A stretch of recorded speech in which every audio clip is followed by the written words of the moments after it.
2026 সালের এপ্রিল মাসের তথ্য অনুযায়ী দুবাই, UAE, ওমান এবং সৌদি আরবের কাজের ভিসা এবং শ্রমবাজারের সর্বশেষ আপডেট নিচে দেওয়া হলো। বর্তমানে এই দেশগুলোতে বড় ধরনের কিছু পরিবর্তন এবং নতুন সুযোগ তৈরি হয়েছে। ওমান, নতুন করে ভিসা খোলার সুখবর। দীর্ঘদিনের অপেক্ষার পর ওমান থেকে বাংলাদেশের জন্য ইতিবাচক সংবাদ আসছে।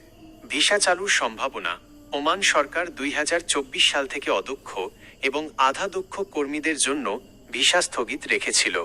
তবে 2026 সালের শুরুর দিকে বাংলাদেশ ও ওমান সরকারের উচ্চ পর্যায়ের বৈঠকে জানানো হয়েছে যে আগামী কয়েক মাসের মধ্যে, সম্ভাব্য মে-জুন 2026, নতুন কাজের ভিসা পুরোদমে চালু হতে পারে।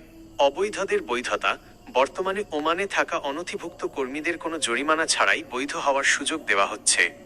দক্ষতার উপর গুরুত্ব। ওমান এখন দক্ষ এবং কারিগরি জ্ঞান সম্পন্ন কর্মীদের বেশি অগ্রাধিকার দিচ্ছে। 2. সৌদি আরব, ইকামায় পরিবর্তন ও নতুন নিয়ম। সৌদি আরবে বর্তমানে ভিসার চেয়েও বেশি নজর দেওয়া হচ্ছে কর্মীদের পেশাদারিত্বের ওপর। 5 বছরের ফিজিক্যাল ইকামা। 2026 সাল থেকে সৌদি সরকার নতুন 5 বছরের ফিজিক্যাল ইকামা কার্ড চালু করেছে। এটি বারবার কার্ড ইস্যু করার ঝামেলা কমাবে, যদিও অনলাইনে প্রতি বছর রিনিউয়াল স্ট্যাটাস চেক করতে হবে। স্কিল ভেরিফিকেশন SVP, এখন আর শুধু পাসপোর্ট থাকলেই হবে না।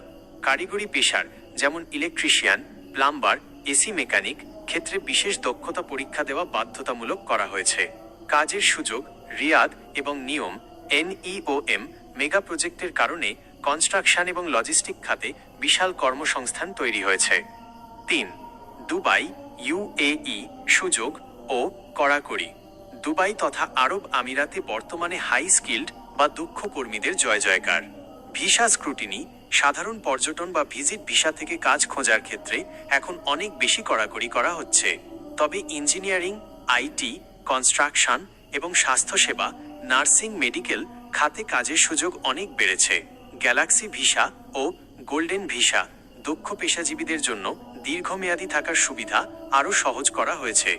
নতুন প্রজেক্ট। 2026 সালে দুবাইয়ের রিয়েল এস্টেট খাত এবং পর্যটন খাতে প্রচুর লোকবল নিয়োগের পরিকল্পনা রয়েছে।